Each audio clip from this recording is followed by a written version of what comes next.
नारद मुनि नारायण नारायण का जाप करते हुए पहुंच गए अपने प्रभु के लोक यानी कि वैकुंठ लोक।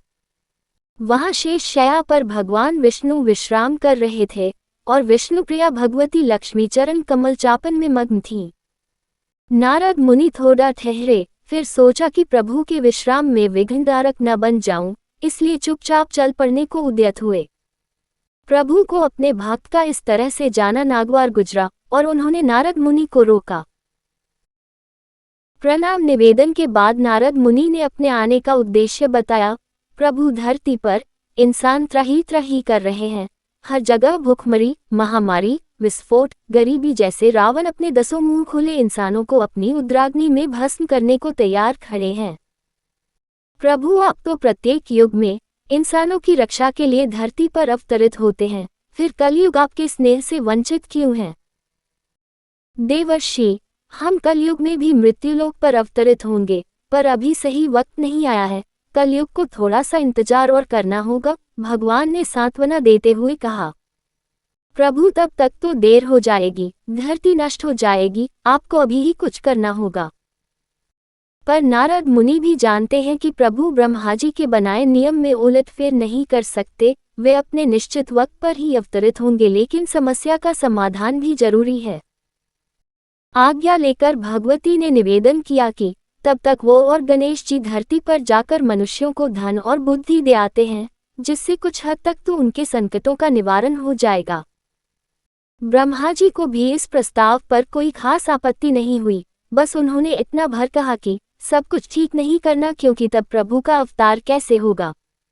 प्रभु का अवतार नहीं होगा तो विधाता के लेख में खामी आ जाएगी, फिर मृत्युलोकवासी उनके कृति को अमिट नहीं कह सकेंगे। भगवती लक्ष्मी और गणेश जी ने दीपावली के शुभ दिन को ही अवतरित होने का मन बनाया।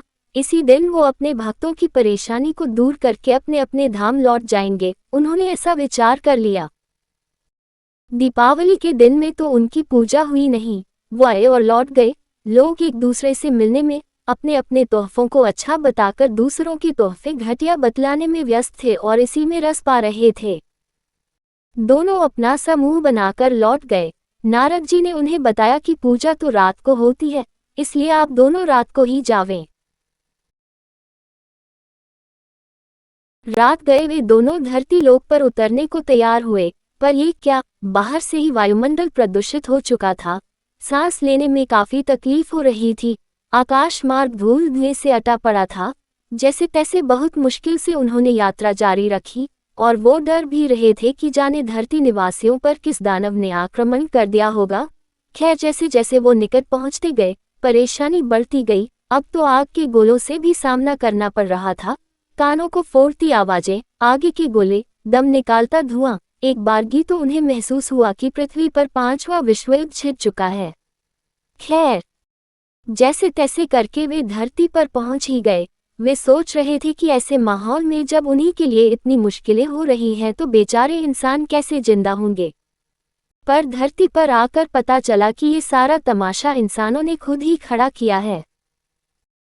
हद तो तब हो गई जब मस्ती के नाम पर एक बच्चे ने गणेश जी और लक्ष्मी जी के ठीक सामने बम फोड़ दिया और हंसने लगा। पर इनकी तो सिट्टी पिट्टी गुम हो चुकी थी, पर वे क्या करते। आखिर हैं तो ये बच्चे ही। बच्चों के साथ बड़े भी उनका उपहास उड़ाने से ना चूके। ये सब देखकर दोनों का मन अत्यंत ही दुखी हुआ और वे अपने धाम लौट गए। भगवान विष्णु से दोनों ने मिलकर कहा कि प्रभु, आप धरती पर अवतरित मत होइएगा, क्योंकि इस बार इंसान का दुश्मन कोई दानव नहीं, वे खुद हैं। भला जो खुद जलना चाहे तो उसे कोई कब तक बचा सकता है। और उन्होंने पूरा वृतांत कह सुनाया। त्रिदेव भी इस वृतांत को सुनकर अपनी बनाए इस सृष्टि की करतूतों से शर्मसार हुए और नारद मुनि तो इतने व्यथित हुए कि कुछ देर तक वो नारायण जाप करना भी भूल गए।